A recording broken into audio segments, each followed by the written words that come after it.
Anak anda suka melukis? Kongsikan video ini kepada anak anda. Mak ayah, biasa tak kalau nak melukis tu kan, dia punya lukisan dia tu mesti pekat. Contohnya macam ni. Ataupun macam ni. Kalau saya kendalikan bengkel-bengkel melukis, biasa sangat student-student saya kalau dia melukis, mesti nak tekan pensel tu. Sampai dia punya pensel tu dah nak patah lah.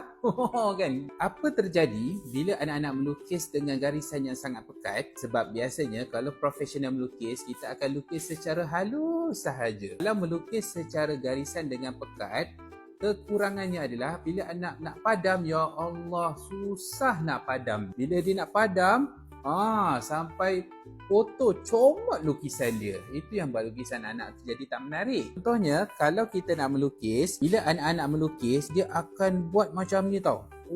Jadi macam tu. Sepatutnya kalau nak melukis, kita akan buat secara halus-halus saja. Macam ni.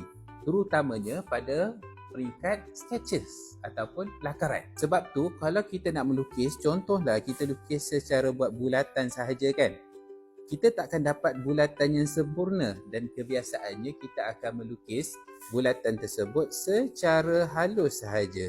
Dan sekiranya bila kita dah betul-betul confirm yang mana kita nak lukis secara pekat, baru kita akan lukiskan di atas garisan tersebut. Dan akhirnya bila kita nak padam, kita hanya akan padam pada garisan yang halus itu sahaja. Belajar sesuatu tak? Kalau anda rasa video ini bermanfaat, klik like, komen dan share video-video siri bestnya supaya ramai kawan-kawan lain dapat manfaat yang sama.